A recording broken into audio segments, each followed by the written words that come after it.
Yeah. Don't forget to share, like, and subscribe to the channel. But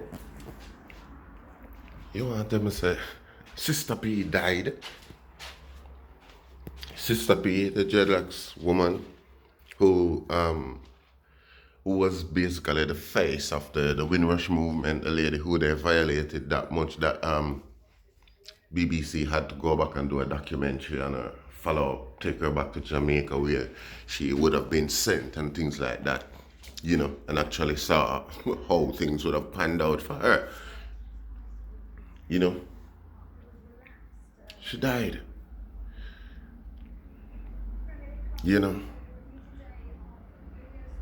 And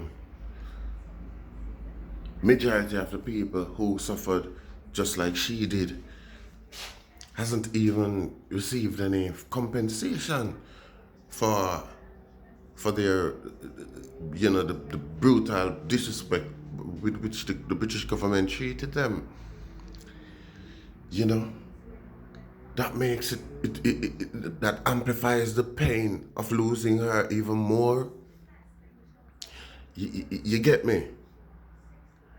It's like there is no real humanity towards black people or as far as this administration, government or regime is concerned. You get me?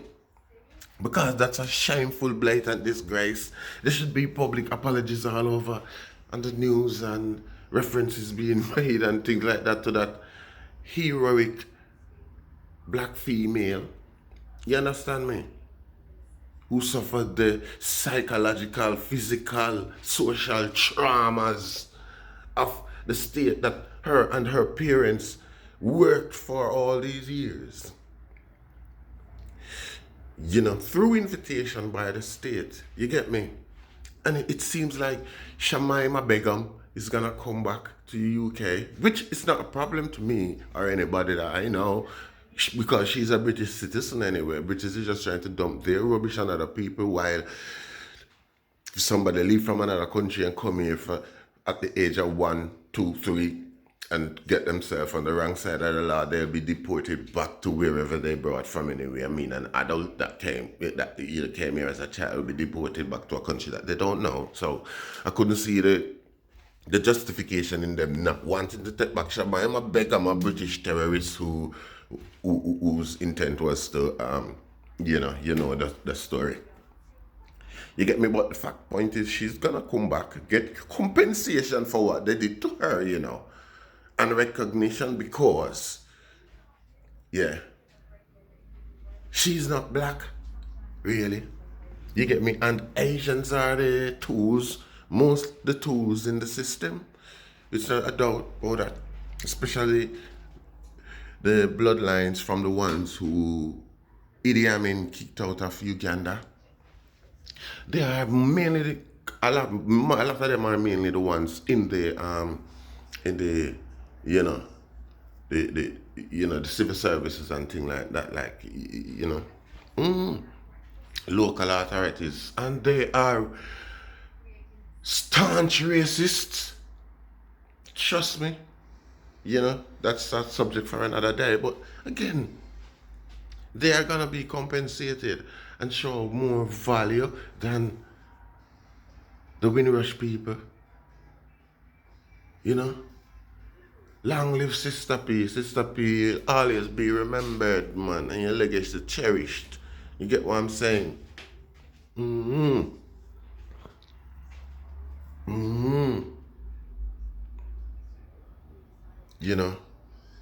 Don't think this is a blow to the movements. This is more strength. You get what I'm saying? Because if they had shown any form of responsibility and acknowledgement to I pain and the suffering that they themselves purposely inflicted, not through history, I'm just talking through the Windrush debacle. You get me?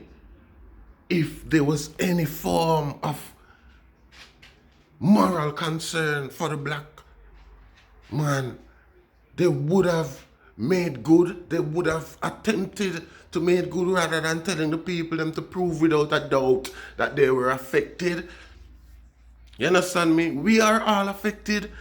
We are all affected by the thing that you call hostile immigration towards black people. And it's just towards black people. It's not to any other race, man. Time we take a foot out of mouth and talk the truth.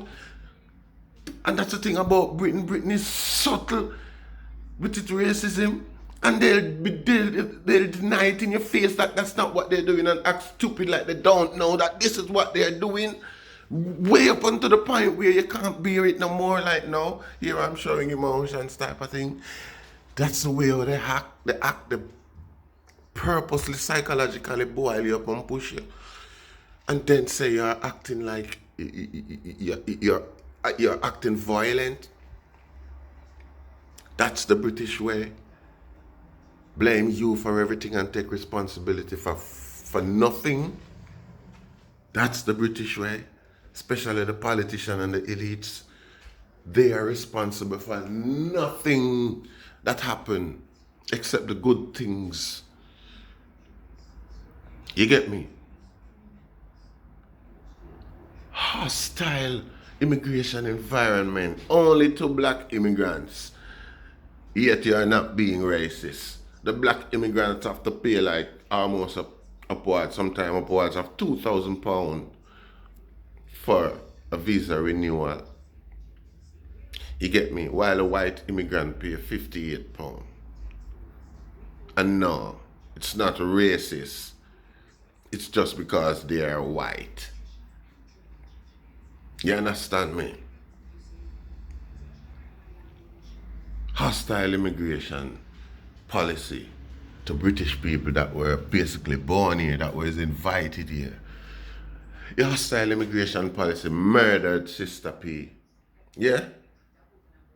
Your hostile immigration policy. That woman was a party element. That woman was a cultural icon around Wolverhampton. I grown up around her. You get me?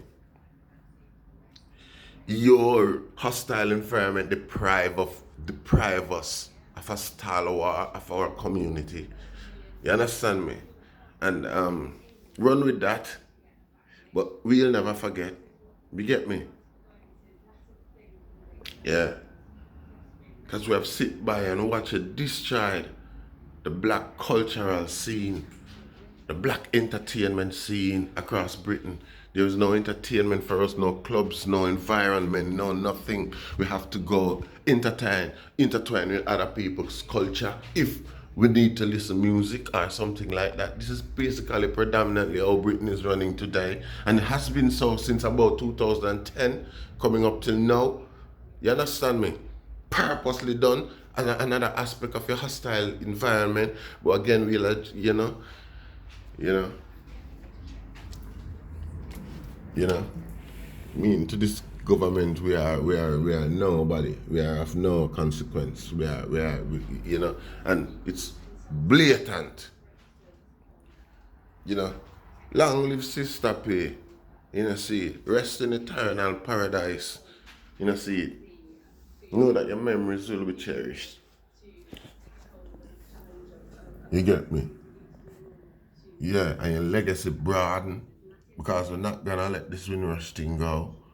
You get me? What happened to you is like, to me, I don't know what the underlying conditions was, and I'll openly admit that if there was any, it's just like how COVID heightens whatever underlying condition people had. Yeah?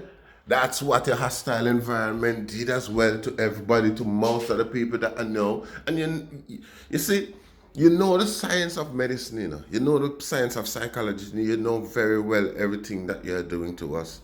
You know what you're doing to us psychologically, but you're just cowards. You get me?